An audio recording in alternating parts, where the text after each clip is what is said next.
진행해 보도록 할게요. 먼저 파트 4 종합부동산세 합산배제입니다. 종부세 계산 내용이요. 계산 내용은 뭐 많이들 알고 있을 거예요. 인별로 계산을 해가지고 내 이름으로 된 모든 주택 공시가격을 합산한다. 그리고 그 금액에서 1주택이 아니면 6억 원을 차감하면은 과세 기준금액이 나오는데 이 과세 기준금액에 공정시장가액비를 곱하는데 올해는 이게 이제 100%죠. 100%인데 이제 어떻게 바뀔지는 모르겠어요. 정권이 이제 바뀌어가지고 이 부분을 이제 95%로 한다라고 했는데 어떻게 될지는 좀 지켜봐야 될 것 같고 어찌됐든 지금 현재는 100% 그리고 이제 과세 표준이 나오면 세율을 적용하는데 종합부동산세 세율이 이제 이원화돼서 적용됩니다. 기준 세율하고 이제 중과 세율. 똑같이 6단계 누진 세율인데 기본 세율에 비해서 중과 세율이 2배가 많아요. 그러니까 내가 기본 세율 적용 대상자인지 아닌지에 따라서 종부세 부담이 배 이상 이렇게 차이가 날 수 있다라고 보시면 될 것 같고 그러면 과세 표준에서 세율을 곱하면은 종합부동산세액이 나오는데 여기서 이제 차감되는 게 크게 세 가지입니다. 첫 번째는 이중과세 조정을 위해서 공제할 재산세액, 두 번째는 세액 공제라는 건데 이 세액 공제는 아무나 적용받는 건 아니고 1세대 1주택자여야 됩니다. 아마 여기는 뭐 1세대 1주택자는 아닐 거고 거의 다주택자니까 뭐 적용될 일은 없다라고 보시면 될 것 같고 그 다음에 세부담 상한 초과액인데 전년도에 내가 예를 들어서 재산세하고 종합부동산세를 1,000만 원을 냈다라고 가정할 경우 이 세부담 상한 초과세액도 세율처럼 이원화돼서 적용돼요. 이 세율 적용할 때 기본 세율 적용 대상자는 150%, 중과세율 적용 대상자는 300%가 적용되는데 그럼 내가 작년도에 재산세하고 종부세 상당액을 1,000만 원을 냈다. 내가 150% 적용 대상자면 아무리 이 산출세액이 높게 나와도 1,500만 원까지만 세금을 내라는 의미고 300%가 적용됐다고 하면은 3,000만 원까지 내라는 겁니다. 그러니까 중과세율 적용 대상자 300%가 적용되면은 그렇지 않은 사람에 비해서 세부담이 당연히 증가할 수밖에 없겠죠. 그러면 납부세액이 나오는데 이 납부세액의 20%를 별도 농어촌 특별세로 납부를 해라라는 게 이제 전반적인 계산 구조입니다. 그러니까 종부세 납부세액을 좌지우지하는 핵심 내용은 세율하고 세부담 상한율입니다. 그럼 세율도 이원화, 세부담 상한율도 이원화돼서 적용되는데 중과세율을 적용받는 사람들이 어떤 사람들입니까? 조정대상 지역의 2주택자 그리고 조정대상 지역 여부에 불문하고 주택을 세 채 가지고 있는 사람들은 세율도 중과 2배 이상 그 다음에 세부담 상한율도 2배가 높아요. 그러니까 부담 자체가 굉장히 커진다는 거죠. 물론 종부세 합산배제 요건을 갖춘 임대주택은 이제 여기에서 이제 빼서 이제 계산한다라는 겁니다. 그럼 우리 이제 주택임대사업자로 등록한 사람들은 이제 종부세에서 이제 합산배제, 즉 내 이름으로 된 모든 주택을 합해서 계산하는데 거기에서 빼주겠다는 겁니다. 그러면은 당연히 과세 대상에서 제외되고 또 하나의 메리트는 뭐냐면 세율하고 세부담 상한율 판정할 때 이게 주택수에 들어가면은 세율도 중과 세부담 상한율도 300%가 적용될 수 있는데 이 합산배제 임대주택은 이 세율하고 세부담 상한율 판정할 때 주택수에서 제외된다는 겁니다. 그러니까 굉장히 큰 혜택이죠. 근데 이 혜택을 적용받으려면은 어떤 요건들을 갖춰야 됩니까? 가장 큰 게 임대 개시일 당시 기준시가 6억 원이에요. 그러니까 지금 시점이 아니고 내가 임대를 처음 개시한 시점을 갖고 6억 원을 판단을 한다. 그리고 내가 임대사업자 등록을 언제 등록했는지에 따라 장기로 등록했는지 단기로 등록했는지 그리고 의무임대 기간이 몇 년인지가 달라집니다. 예를 들어서 내가 임대사업자 등록을 2018년도 3월 31일 이전에 했다라고 하면 그때는 단기도 상관없고 장기도 상관없어요. 그리고 5년 이상 임대를 하면 되는 거고 문제는 2018년 4월 1일부터는 이제 단기로 등록하면 이 종부세 합산배제 못 받아요. 무조건 장기로 등록을 해야 된다. 그때 임대기간은 8년이고 근데 최근에 이제 민특법이 개정돼가지고 의무임대기간이 그때 이후에 등록한 사람들은 10년이겠죠. 그래서 이렇게 세 가지로 이렇게 구분된다라고 보시면 될 것 같고 아까 임대료 증액 제한에 대한 내용을 말씀드릴 때 세제 혜택에도 임대료 증액 제한이 그대로 들어왔다. 언제부터? 2019년 2월 10일 이후에 임대차 계약을 체결하는 분부터. 그리고 이 종부세부터는 이제 국세죠. 그렇기 때문에 지방자치단체 및 세무서에 주택임대사업자로 등록을 해야 된다. 지방자치단체만 등록하거나 세무서에만 등록하면은 못 받는다라고 이렇게 보시면 될 것 같아요. 그래서 그걸 요약한 표가 요 표인데 핵심 2018년 4월 1일 이후부터는 장기로 등록을 해야 된다. 단기 안 된다. 그리고 2018년 9.13 부동산 대책이 이제 발표되면서 이 9.13 부동산 대책의 이제 핵심 내용 중에 하나가 이제 주택 임대 사업자에 대해서 세제 혜택을 너무 많이 줬다. 그래서 이때부터 이제 줄이기 시작하죠. 그래서 나온 게 뭐냐면 2018년 4월 1일 이후에 장기로 등록했다 할지라도 내가 이 주택 취득을 조정 대상 지역에 있는 주택을 임대 사업자로 등록하면은 이거 혜택 안 줄게 라고 해서 이제 막아 놓습니다. 그러니까 2018년 9월 14일 이후에 조정 대상 지역에 소재한 주택은 장기로 등록해도 세제 혜택을 못 받는다는 거예요. 그럼 그때 2018년 9월 14일 이후부터는 비조정 대상 지역에 있거나 아니면 그 이전에 취득한 주택만 나머지 요건을 충족했었을 때 세제 혜택을 적용받을 수 있다는 거죠. 그러면 지금 현재 아니면 이제 자진말소, 자동말소가 됐습니다. 그럼 재등록을 해야 되잖아요.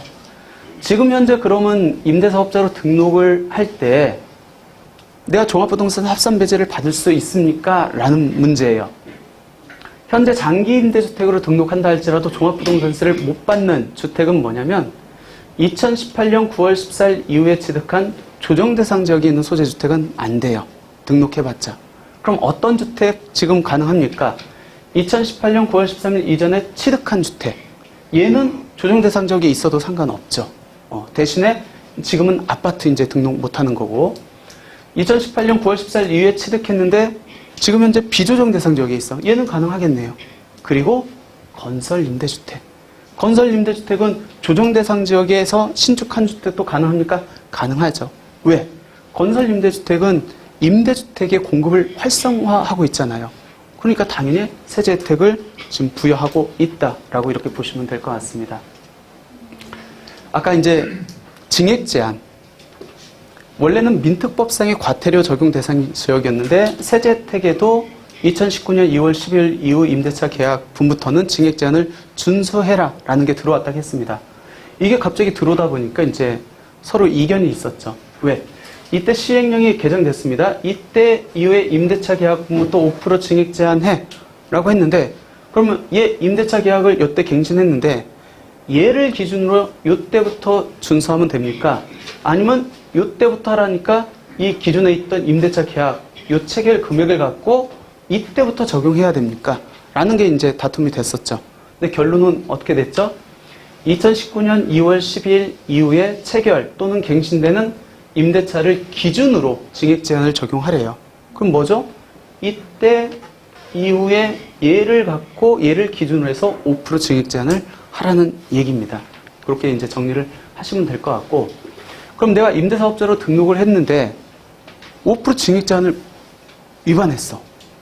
그러면 다른 혜택 같은 경우에는 혜택을 아예 못 받잖아요. 이 종부세는 보유하는 와중에 내는 세금이에요. 보유세라고 하거든요. 그러니까 얘는 독특해요. 만약 2019년 2월 10일 이후에 내가 5%를 위반했다라고 하면은 위반한 연도하고 그 다음 연도, 그러니까 총 2개 연도죠. 그때 종부세 합산배제 못 받는다는 거예요. 그게 지나면 또 요건 충족했으면 받을 수 있다는 거고. 그럼 보유하는 와중에 그렇게 두 번의 페널티를 부여를 하고 문제는 그럼 내가 위반을 했는데 과거에 내가 종부세 합산배제 받은 거 추징되느냐 이제 문제거든요. 그거는 내가 위반했었을 때 아까 의무임대 기간 있잖아요. 언제 등록했느냐에 따라서 5년이 될 수도 있고 8년이 될 수도 있고 그럼 내가 위반을 2019년도 2월 10일 이후에 위반을 했습니다. 근데 그때 나는 아까 5년이 지날 수도 있잖아요. 그래서 의무임대 기간이 경과된 이후에 위반했다? 그러면 나는 이미 요건 충족을 했기 때문에 추징이 안 된다는 의미고 의무임대 기간이 경과되기 전에 위반했다? 이때는 이제 지금 내년 것도 못 받지만 과거에 받은 것도 다 추징당한다라고 이렇게 보시면 될 것 같아요. 보유하는 와중에 내는 세금이기 때문에 이제 그렇다 보시면 될 것 같습니다. 그럼 내가 지자체에도 등록하고 세무서에도 임대사업자 등록을 했습니다. 그러면 종부세 합산배제 무조건 받습니까? 신청을 해야 돼요. 합산배제 신청을. 그래서 합산배제 요건을 충족한 임대주택을 종부세에서 과세 대상에서 제외시켜주기 위해서 매년 이제 합산배제 신고 기한이라고 9월 말까지 있거든요. 이때 임대주택, 나 이거 임대주택 요건 갖췄으니까 얘 이제 종부세 부과할 때 얘 빼고 부과해주세요. 라고 이제 신고를 해야 된다는 거고, 아마 한 번씩은 다 하셨을 거예요. 여기 있는 분들은. 그래가지고 뭐 신고 내용에 변동이 없는 경우에는 별도 신고할 필요는 없고, 근데 변동이 있다. 그러니까 자동 말소가 되거나 뭐 했다. 그러면 다시 신고를 해야 된다라는 거고. 근데 독특한 제도가 이제 작년에 이제 생겼죠. 제외 신고라는 겁니다. 요거는 합산 배제 신고거든요. 요거는 합산 배제 제외 신고예요. 어떤 내용이냐면 이제 임대주택이 하나 둘 자진 말소, 자동 말소가 되고 있습니다. 그러면 그동안에는 합산 배제가 됐는데 얘가 자진 말소, 자동 말소가 되다 보니까 얘는 이제 과세가 돼야 될 거 아니에요. 이 과세되는 놈들을 합산 배제를 제외한다고 신고를 하래요. 어떻게 보면 지자체에서 그 자동 말소된 데이터를 받아가지고 이 종합부동산세가 부가세목이잖아요. 정부. 국세청에서 고지서가 나오잖아요. 그럼 지자체에서 데이터를 받아가지고 이 주택을 빼고 종부세를 과세해서 부과하면 될 것 같은데 우리들 보고 제외 신고를 하래요. 과세 기준일 이전에, 그러니까 6월 1일 이전에 임대주택이 자진 말소, 자동 말소가 됐습니다. 그러면은 나는 이제 합산 배제를 못 받겠죠? 재등록을 하지 않는 이상. 이제 합산 대상으로 이렇게 들어가야 되는데 이거를 6월 1일 현재 계속 보유하고 있는 사람들은 이제 합산 대상이니까 이걸 이제 신고하라는 겁니다. 언제? 9월 31일까지 합산 배제 신고 기간 동안에. 신고 안 했을 때 어떻게 됩니까? 경감받은 종합부동산세를 추징하겠대요. 혹시 신고를 당신들이 안 해가지고 얘를 합산 배제를 올해도 적용받았다. 그게 나중에 발각됐다라고 하면 가산세까지 해가지고 추징하겠다는 겁니다. 그러니까 자진 말소, 자동 말소가 됐는데 6월 1일 날 얘네들을 매각했다. 그러면 당연히 뭐 과세될 여지가 없는데 6월 1일 날 보유하고 있다. 그러면 얘는 이제 합산이 돼야 되기 때문에 반드시 재해 신고를 해야 된다라고 이렇게 보시면 될 것 같아요. 이번엔 이제 자진 말소, 자동 말소가 됐을 때 종부세에 이제 어떤 영향이 있는지 한번 볼게요. 먼저요. 종합부동산세 합산 배제를 받으려면은 지자체 및 세무서에 임대사업을 등록을 해서 내가 언제 등록했는지 그리고 어떤 유형으로 등록했는지에 따라서 5년, 8년의 의무임대기간을 충족해야 됩니다. 근데 충족하기 전에 이 의무임대기간이 여기서 끝나는데 자진 말소했어. 그럼 나는 의무임대기간 충족 못했겠네요. 그러면 내가 받은 혜택 다 토해내는 게 맞겠죠? 근데 이게 민특법으로 인한 폐지되는 임대주택이고 그 폐지되는 임대주택에서 자진 말소, 자동 말소가 시행되도록 민특법에서 개정된 거잖아요. 그러면 이거를 추징한다고 하면 말이 안 되겠죠. 그래서 자진 말소 된 경우에는 의무 임대 기간이 충족되기 전에 자진 말소했다 할지라도 이미 혜택받은 거는 추징하지 않겠다. 대신에 그 이후부터는 이제 종부세 부과 이제 적용하겠다는 거죠. 자동 말소 된 경우에는 의무 임대 기간을 충족했다고 봐야겠죠. 근데 엄밀히 말하면은 기산일 때문에 이게 이제 8년이 충족이 안 될 수가 있어요. 왜 그러냐면 아까 민특법에서의 의무 임대 기간은 지자체의 등록이라고 그다음에 실제 임대 개시일 둘 중에 늦은 날로 한다고 했잖아요. 근데 세무서의 그 세법상 의무 임대 기간은 세무서의 사업자 등록증까지 해가지고 늦은 날로 본다고 했잖아요. 그러면 민특법상 의무 임대 기간은 요 날로 끝났는데 세법상 의무 임대 기간 8년은 요 날에 끝날 수도 있거든요. 왜? 세무서의 사업자 등록을 늦게 했으면은. 그러면 8년을 못 채우고 얘가 자동 말소되는 경우가 있겠네요. 근데 그것도 어쩔 수 없죠. 그것도 봐줘야겠죠. 결론적으로 폐지되는 임대주택이 안에서 자진 말소, 자동 말소가 된 경우에는 설령 세법상 의무 임대 기한을 충족하지 못했다 할지라도 불가피한 사항이기 때문에 혜택받은 거에 대해서는 추징하지 않겠다라는 내용입니다. 근데 이때 이제 문제가 되는 게 이제 자진 말소죠. 자진 말소 같은 경우에는 우리가 세제 혜택 적용받으려면은 민간 임대주택법의 2분의 1을 경과한 후에 자진 말소를 해야 되는데 이 종부세도 2분의 1을 경과하고 자진 말소를 해야 내가 그동안 혜택받은 거 토해내지 않습니까? 라는 문제예요. 얘는 상관없다. 왜? 보유세이기 때문에. 그러면 2분의 1을 경과해야만 적용받을 수 있는 세제 혜택은 딱 두 개라고 보시면 돼요. 거주주택 비과세, 양도세, 중과배제. 나머지는 상관없다라고 이렇게 보시면 될 것 같습니다. 요거 한번 볼까요? 아파트 임대주택으로 등록을 했습니다. 그리고 이 장기 임대주택이 재개발 재건축이 됐어. 근데 많이들 재개발 재건축이 되면은 자동 말소, 자진 말소 아닙니까 하는데 전혀 달라요. 엄밀히 말하면 아파트가 재개발 재건축이 되면은 아까 양도 허가라고 제가 말씀드렸잖아요. 그 허가 사유에 재개발 재건축이 되면은 임대주택을 양도 허가 신청을 하도록 되어 있습니다. 그래야만 의무임대 기간 동안 경과되기 전에 임대주택이 말소되더라도 어쩔 수 없는 상황이니까 과태료를 부과받지 않을 거 아니에요. 그 양도 허가 사유에 해당되는데 그럼 실질적으로 재개발 재건축이 되면은 그 소재지 지방자치단체에서 임대사업자 등록한 분들한테 요거 양도 사유 허가 사유에 해당하니까 양도 허가 신청 내세요. 이렇게 해야 되거든요. 근데 그렇게 FM적으로 하는 지자체가 있는 반면에 그냥 내버려 두는 경우가 있어요. 그리고 그냥 지자체에서 직권으로 말소하는 경우도 있습니다. 아니면 직권으로도 말소하지 않고 그냥 임대사업자 등록이 계속 살아있는 경우도 있어요. 멸실됐음에도 불구하고. 제각계예요, 지금. 원칙은 주택임대사업자한테 양도허가 신청을 하라고 해서 말소하는 게 맞습니다. 그래서 요거를 이제 용어를 그냥 이해하기 쉽게 자진말소, 자동말소 아닙니다. 그냥 직권말소라고 제가 그냥 얘기를 할게요. 정확한 용어는 아닌데. 그러면 내가 임대주택으로 등록해서 종부세를 계속 합산배제 받고 있었는데 얘가 재개발로 해서 직권말소 됐어. 그럼 나 의무임대기간 못 채웠잖아요. 추징됩니까? 이 문제예요. 이거 추징하면 안 되겠죠? 그래서 요거는 추징이 배제가 된다라고 이렇게 보시면 될 것 같아요. 특히 이제 임대주택이 자진말소, 자동말소 되다 보니까 가장 민감한 게 이제 종부세인 것 같아요. 최근에 이제 작년 하반기에 상담 오신 분이 주택이 6채 있었어요. 6채인데 한 채는 본인이 거주하고 있고 5채가 임대주택으로 이제 묶였습니다. 이 임대주택이 올해 4월 달에 다 자동말소가 되는 거예요.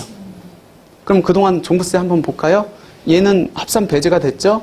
한 채 있는데 한 채만 있으면은 과세 기준금액 얼마 받죠? 11억 받죠. 그러니까 한 번 안 냈어요, 그동안. 안 냈습니다. 그러니까 얘가 이제 자동말소가 되면 올해부터 이제 종부세에 들어가는데 과연 얼마 나옵니까? 그것 좀 계산해달라고 오셨어요, 상담을. 얼마 나갈게요? 3억 5천 나왔습니다. 왜 그렇죠? 주택이 6채니까 세율 자체가 일반 세율이 아닌 중과 세율이 적용되고 세부담 상한율이 300%가 적용돼요.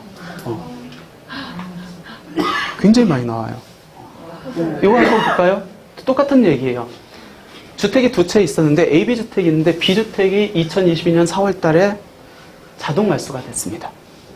그러면 2021년 종부세 한번 볼까요? 2021년 6월 1일, 항상 6월 1일을 기준으로 해서 얘 합산 배제되니까 얘만 갖겠네요. 주택 공시가격 8억 원.